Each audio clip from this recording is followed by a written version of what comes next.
Okay. Okay.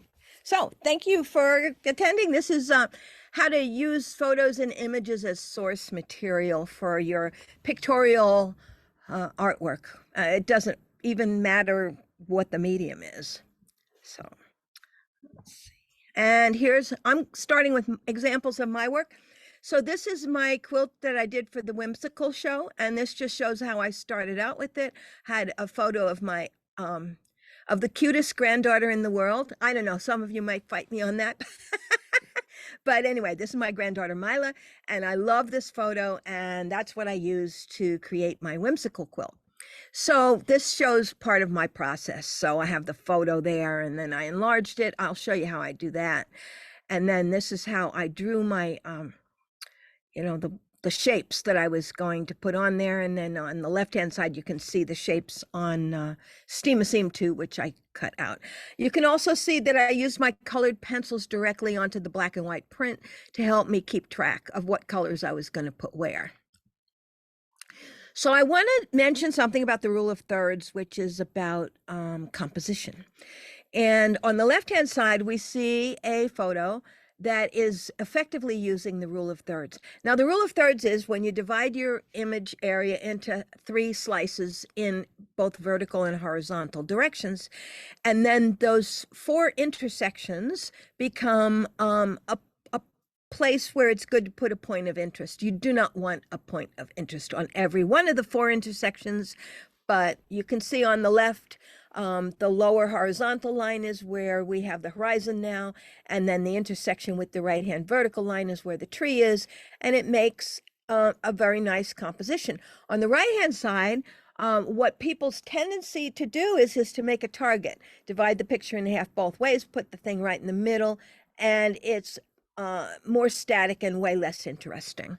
So we will mention that a couple of times. So so this was like the most easy way to divide my background into thirds. I used 3 different fabrics, and you can see my little color sketches on the right-hand side. So this is important too. So when I figured out what my final thing was going to be, on the right-hand side of this picture, I printed out little thumbnails in black and white, and I printed them at a transparency so it wasn't too dark. And then I used my colored pencils to color it in to see what colors I might want to use. And that's what helped me determine what I was going to put in the background. So this is the point where I'm starting to add the pieces on there. And you can see on the left-hand side at the bottom that I use the rule of thirds. And the lower right-hand intersection kind of intersects with where her cute little smile is. So that was fine. I like that. And then, so you see that with the yellow circle here. And then the green circle shows where her shoulder intersects with one of the verticals. And of course, the 2 green arrows show where the horizon and the edge of the beach are. And so that made a pleasing arrangement. And there we have it. And this is on exhibit right now. So this is La Katrina. So I did this to enter into the Cherrywood, the annual Cherrywood Challenge, in the form that it was in the upper left-hand side. And for reasons that may be mysterious, it was rejected, but it was perfect because I needed something for the Tava Re project. And I was way behind on that, but since it was rejected, I just added the border around the edge to make it the minimum 24 inches, because for Cherrywood it was 20. And I just slapped it on top and sewed it down, and then I was done. So this one will actually be at in the Tava exhibit at MAQF. And so here's how I designed it. So I was using my own artwork. Whether you're using your own artwork or a photo, it's pretty much the same. So this was a mural that I did for my girlfriend's Day of the Dead party in California in 2009. And it's 8 feet tall. As you can see, we cut out the holes for the faces, and what it was for a photo op. So I decided I wanted to use that hat on the right. Let's see. So yeah, I wanted to use the skull that I painted and that hat on the right. So I cut them out of there, and I will be showing you a little bit in pages how to do that. But I cut them out and put them together, and you can see them, how I put them together on the right. And at the lower right is the finished quilt, so you can kind of see how that uh, was planned out. So then after I got that piece put together in Pages, which is graphic design program, I wanted to figure out how a fan would look. So I found this picture on the upper left here of a fan, and I just cut that out and slapped that on there to see how it would look. And then I don't know if I made this fan myself or found it. I think I found it, but this fan was more like what I was looking for. So I found something a little closer to what I was looking for and put it on there. And then I found the hand and how the hand would look. And this is so these images on the left, in Pages, I can only crop so much off. So what I did is I let them overlap the outside of the image, and then I covered it up with these gray pieces so I could get a square image. And I decided I liked it. I did not really use the rule of thirds in this one. Then I wanted her, her hand had to be bones. So I went looking for some bones that I could use. Of course, this was not the right bones because it shows the fingers, not the thumb, but it did remind me what I was going to do. So this is having put the image that I came up with in Pages, which is the Mac program. You can get it for iPad, and I think you can get it for a PC. So I put it in there, and then I don't think I have it on here. I told to adjust the image, I told it what size I wanted it to be. So for Cherrywood, it has to be 20 by 20. So I just typed in 20 by 20. And then on the left hand, you can see here page 16, 17, 18. Those are all portions of this at 20 by 20 inches. But since my page size is set to 8.5 by 11, it doesn't show the whole thing on any one page. It just shows a portion of it. So you can see here on the right-hand side where I put size, I put the width 20. Now it says 19.86. That's because I wasn't completely square with my original image, but that's how I told it to be 20 inches and clicked on constrain proportions.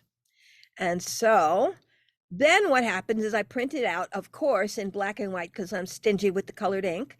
And you can see those are 6 pages printed out, and I just taped them together where they wanted to join, and did a little more drawing on them. I made my notes on the right-hand side there about what I wanted to do and did a few pencil lines. So that way I had a pattern that was full size. And here's the hand again. I was still playing around with that. I had to do some other research.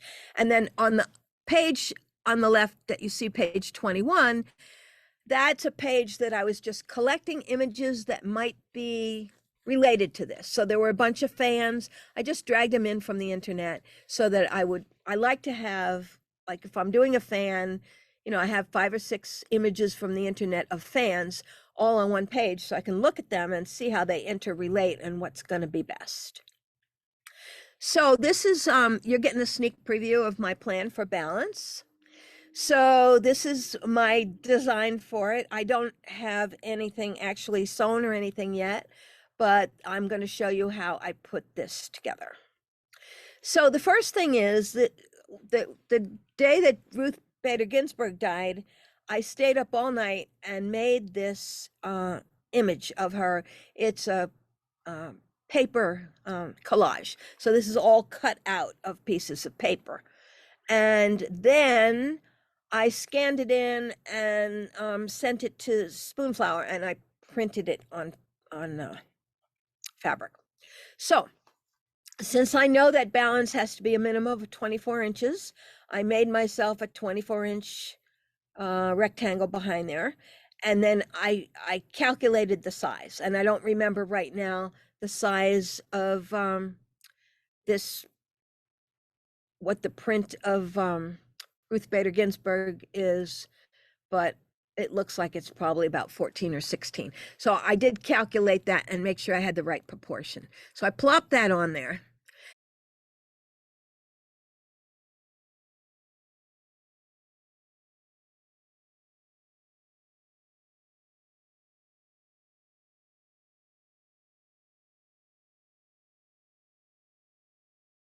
And then I thought, well, what else is cool about balance and Ruth Bader Ginsburg? And I thought, well, the scales of justice. I thought, well, where am I going to put that? So I put that behind there. And this image here on the left that I got from the internet, I just pulled it off the internet, and there's a place in the program where you can say get rid of the background. So I got rid of the background and then I put it there. I'm not going to use this exactly, but when I print it out full size, I'm going to use it as the basis for my own drawing. And I'll probably research some more scales to see what I like. Then I took the background away from Ruth. So that was just remove background there. But, you know, her head looked chopped off because it was chopped off in my, in the original piece that I did. So I added a piece to the top of her head, and I'll show you how I did that later. And then I didn't like that her shoulders were just cut off. So I got the Supreme Court building and used that to extend her shoulders. And then I'm like, okay, what am I going to do with the background? So, you know, balance, I'm thinking cool and warm, 2 colors. I didn't like the orangey color on the right because it was too much orange on her face on the right, and the same thing, too much purple on her face on the left. So I switched them, and I didn't like that either. So then I was thinking, what else could I do? So then I pulled in the rose and the green and put them on top. And I'm still working with a balance between warm and cool. So my background on the left, I have, you know, the cool purple border with the warmer rose. And on the right, I have the warm kind of, you know, apricot background with the cooler green. And I like that because that was all about balance. So then I desaturated it so I could print it. And that's, I think, where okay. So then I put it in the Pages program again. And then I tell it here on the right-hand side with constrained proportions that I want it to be 24 inches wide. So then it comes up like this. You can see this is one of the pieces. So again, like I showed you with the Katrina, I will print this out and tape it together and then start to pull some fabrics. So this shows some of the pieces. I just print them all out and overlay them and tape them. So Leda and the Swan is a painting I'm working on. I just started. So this was a drawing I did in art school, and Virginia Beach Art Center had a figure painting exhibition in, I think it was August of 2021. So I started working on this, and I didn't finish it because I got COVID, but I will finish it someday. So what I did is I took my old drawing, which you can see is framed under glass, so that what you're seeing there is the lights from my studio. And then I just told it to get rid of the background, so I had that drawing. And then I had to figure out something to put her on, so I found this fainting couch on Bed Bath & Beyond, and then I also told that to remove the background. If you do have Pages on the lower right here, you see what the icon looks like for remove background. And then I lowered the opacity. So, and we'll see why in a minute. So then I put her on the fainting couch, and well, we'll talk about that in a minute. Okay, and then I put my rule of thirds on top of here. Now, for this one, the rule of thirds is not so much to find out where I do want things in the intersection, but primarily where I don't want. For instance, I do not want her nipple on that intersection. So that's why I put this on there, to make sure. But it also fills up the space nicely. So then I'm looking for background. So this is Getty Images, and I'm sure you all know you don't want to use Getty Images exactly the way they are because of copyright. And so we are not going to do that. And we'll talk more about copyright in a minute. But I wanted a very interesting Victorian looking background, and I found the image on the left. The perspective was in the wrong direction, so I just reversed it, which you can see on the right. You can tell it's reversed because the text is reversed. And then I put that behind her and lowered the, I tend to lower the transparency on these, lower the opacity, so I can see what's going on behind stuff. So I put that in there. And so there I lowered the opacity to 70%. So it kind of puts it in the background. Then I need something on the right-hand side. And in my original concept, you know, light has to be coming from the right because that's where the light is coming on her. So we need to have some indication of light source. So I found this other picture, which had a nice window on the right. I don't want too much window. So I decided to use that much of it. And then I dragged it in and put it in the back there and then lowered the opacity there. And so that gave me kind of a nice background of what's good. Now, this is not going to be a fabric. This is going to be a painting. So I have a lot more detail in here, but I'm using it to show you what the process is. So this is going to be called a modern day Leda. And Leda and the Swan, the story of Leda and the Swan in Greek mythology is that Zeus basically turned himself into a swan, and they usually use the word seduce, but I personally think that rape is probably more accurate. And so he was running around, you know, taking advantage of all these, you know, whoever he wanted to take advantage of. And that's a mark of patriarchy, which I am not in favor of. So this is a response to that. So you can see the swan is on the Victorian, I don't know if you can see that in there, but the fainting couch has the swan on there. So I decided what I wanted to do was in the background of this painting, put some paintings of women in power. And so these were 4 that I found. I ended up using only 3 of them. But the one on the left is by Waterhouse. It's Circe, and it's about an empowered woman. The second one over, the one on the bottom, is by Mary Cassatt. And Mary Cassatt shows during a period of time in the early 1900s or late 1800s when women had hardly any power at all. She shows a woman in charge of, you know, the carriage, and the woman and the little girl are the important characters, and the guy is sitting facing away from us and very unimportant.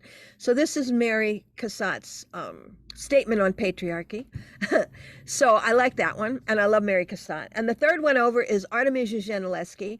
She was famous, very famous, and very successful Renaissance painter in Italy in, I'm thinking 1500s, 16. Anyway, she was raped at age 16. And back in Italy at that period of time, if you were a woman who was raped, it was your fault. Didn't matter what, right? And they even have a whole court case about it. So she spent a lot of her life afterwards painting pictures like this, which is Judith beheading Holofernes, which was probably very therapeutic. And the story of Judith beheading Holofernes is a Bible story that's fabulous. You can look it up. It's about, you know, a woman with feminine wiles took hold of a horrifying situation and figured out how to save all of the Jews from Holofernes. So that's interesting. And then the one on the right-hand side is Judith. And I did not include her in this one because I only had room for 3 paintings, but not Judith. Is it Judith? No, the other one was Judith. Esther, sorry. Esther in the Bible, another really famous female, empowered female in the Bible. So that what I did was I looked at the values, so I desaturated them to make sure that the values had interesting shapes, which of course they do because these are all master painters. And then I put them in the background. Now the one on the right-hand side is going to be, I need to make, actually they all need more perspective, but I just plopped them in there so I could remember what I was doing. And so the idea behind this is with the modern day Leda and the Swan, even though she's asleep, and even though she looks vulnerable, the background is telling us that she's a powerful woman, and that swan better watch out. So about copyright. So a good rule of thumb is to avoid copying photos verbatim unless they're already in the public domain, and we'll look at that. So you could pay hundreds or thousands of dollars for using API or Reuters or National Geographic photo. So this is Shepard Fairey's poster of Barack Obama, which is very famous. And the photo at the left was an AP photo, and he used it basically verbatim, and he got in trouble. He was sued. I think he had to pay a couple of $100,000.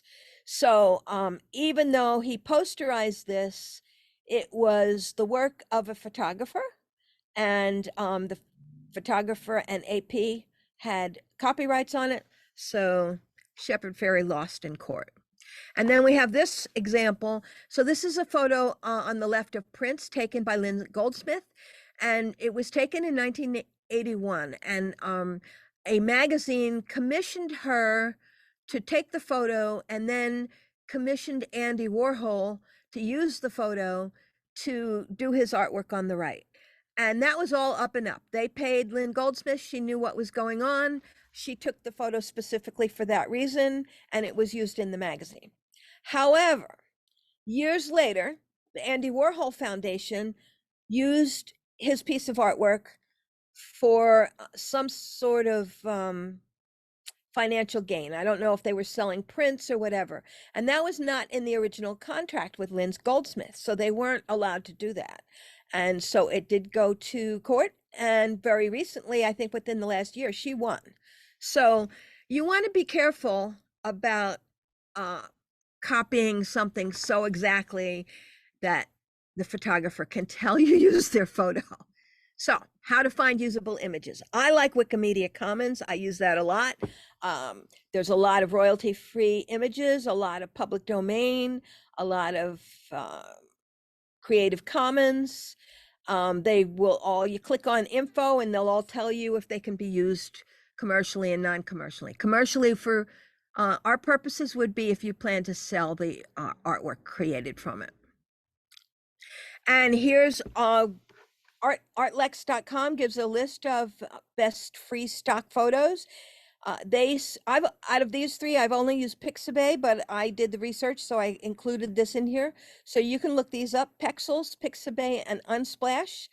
And the licenses are royalty free, and you can make a donation if you want, but you don't have to. You can still use the images. And they also list three other ones that they say they don't like as much as the other three, but they're also really good: StockSnap, Free Images, and KaboomPix. So those are 7 places where you can get pretty much royalty-free images. So how to avoid copyright issues. One is to combine several references, so you're making up your new thing. You can change the composition. You can flip it, mirror images, make up part of it. The key part of this is if you're using a photographer's photo, it should be, if the photographer can't tell that it's their photo, then you're going to be okay.